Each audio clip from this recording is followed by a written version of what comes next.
지금 유다 상황이 망했지만 이 바벨론으로 간 사람들은 그곳에서 정착하기 시작했고, 또 유다는 그다랴에 의해서 안정된 분위기가 조성되었습니다. 이 그다랴는 바벨론에서 파견한 총독이죠. 그도 그럴 것이, 이 그다랴의 그 성향을 보면 포용력도 있고 굉장히 온순한 그런 마음, 또 그런 성격을 가진 사람 같습니다. 하지만 이 그다랴가 그러한 그 온순함, 포용력 이런 것이 오랫동안 지속되어서 유다 백성들에게 함께 했다면 보다 좀 나은 시간들을 보냈을 텐데, 그는 일찍 죽죠. 일찍 죽으니까 그 죽음으로 인해서 그 유다 안에 어떤 혼란이 온 그런 모습을 보여줍니다. 이 사람이 죽은 것은 그 암몬 자손의 왕이 그 이스마엘을 통해서 암살을 시도하게 되죠. 어제 보면 14절에 보면 그 암살하려는 그 계획이 표현되었습니다. 이 사실을 그의 부하 요하단이 알려주었죠. 하지만 그는 그의 말을 무시하고 믿지 않았기 때문에 결국은 그런 일을 당하고 맙니다. 자, 오늘 말씀 보면 이젠 그다랴가 이젠 이스마엘에게 죽는 그 이야기가 나오는데요. 2절 보면 느다냐의 아들 이스마엘과 그와 함께 있던 10사람이 일어나서 바벨론의 왕의 그 땅을 위임했던 사반의 손자 아이감의 아들 그다랴를 칼로 쳐 죽였고, 그러니까 그다랴가 죽는 장면이 나오죠. 누구에서 죽냐면 이스마엘에 의해서 죽죠. 그런데 이제 본인만 죽는 것이 아니라 그와 같이 있었던 유다 사람과 그리고 갈대아 군사들도 같이 죽습니다. 그러니까 그다랴의 그 안일함은 유다의 혼란을 가져다주는 요인이 되었죠. 자, 이 말씀을 보면 이 나라를 운영하는 것은 사람이 좋은 곳으로만 되는 것은 아닌 것 같습니다. 사람도 당연히 좋아야 되고, 또 온순하고 또 포용력이 있는 것 굉장히 좋은 일이죠. 하지만 그것만으로 나라가 통치되고 또 지도자의 역할을 다 할 수 있는 것은 아니죠.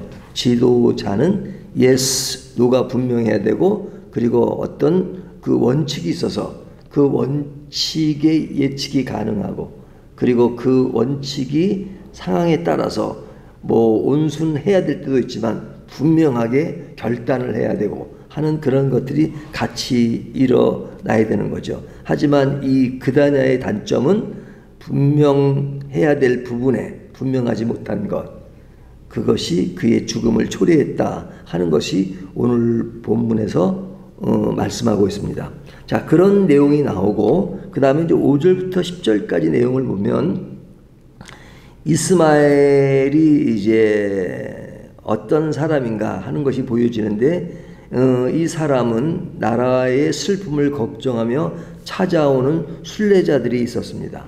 그 순례자들이 있었을 때 그들을 유인해서 죽이는 내용이 나오죠. 그래서 5절부터 10절까지 다 읽진 않지만 그들을 죽이는데, 그들을 죽이기 위해서는 연기까지 합니다. 그래서 연기를 하고 그렇게 하는 그런 모습이 나옵니다. 그러니까 결국은 그다랴의 방심은 본인뿐만 아니라 이런 진실한 사람들, 순례자들을 죽게 만드는 하나의 계기가 되기도 하죠. 그러니까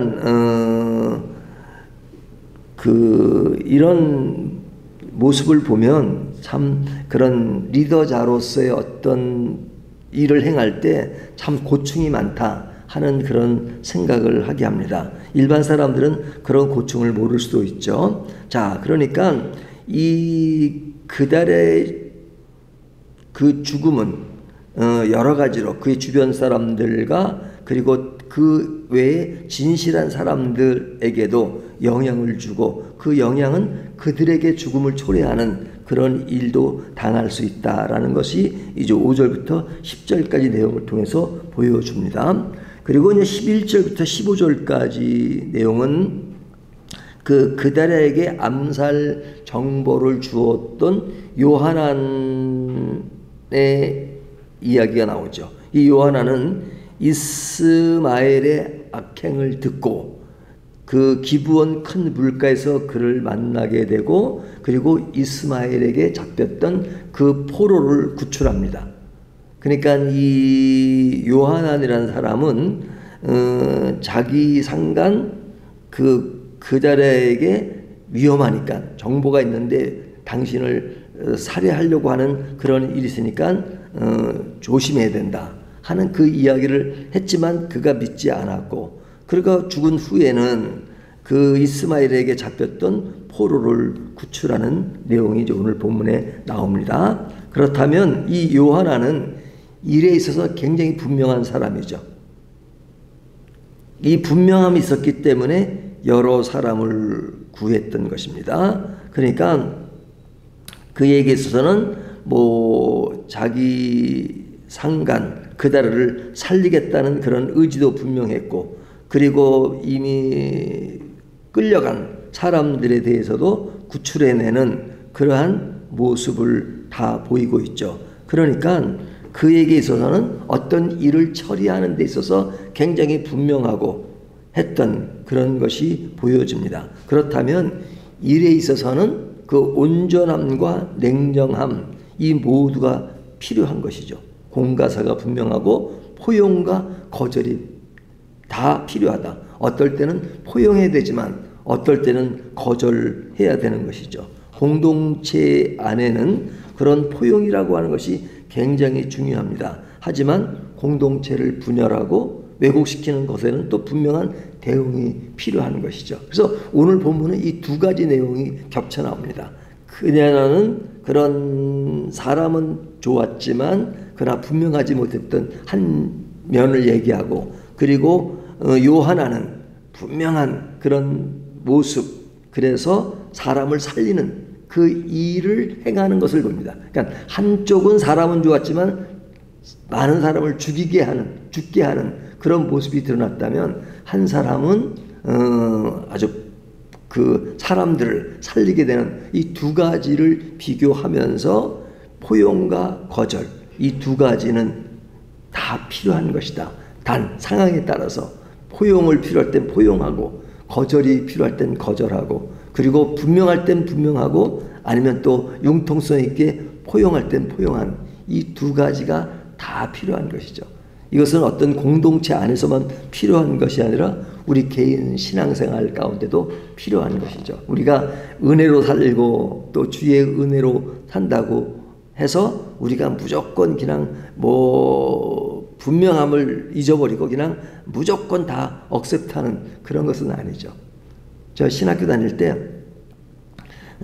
이게 교수분들이 자꾸 과제물들을 많이 내고 많이 주고 또 시험 같은 거 어렵게 하면 학생들이 많이 쓰는 용어가 있어요. 신학생들이 교수님 좀 은혜스럽게 하시죠. 은혜스럽게 하는 시험도 그냥 좀 대충 넘어가고 뭐 과제물도 대충 넘어가는 모습을 표현하죠. 그리고 어떤 교수분은 전 시험 볼 때 학생들이 막 안 풀리니까 주여 그러면 이럴 때 주님은 안 오셔. 뭐 그런 말도 하고 그러는데 우리가 은혜라는 것을 남용할 때가 참 많죠. 남용 무조건 은혜가 아니라 은혜는 감사하지만 그러나 하나님이 우리에게 일하도록 하신 부분에서 분명할 땐 분명한 예수노를 분명히 하는 것 그것이 얼마나 중요한가 하는 것들을 오늘 본문이 우리에게 교훈하고 또 아이디어를 주고 있습니다. 이 말씀을 가지고 분명하지만 그러나 또 넓은 그런 마음을 이렇게 조화를 이루는 것이 얼마나 중요한가를 다시 한번 생각하게 합니다. 기도하겠습니다.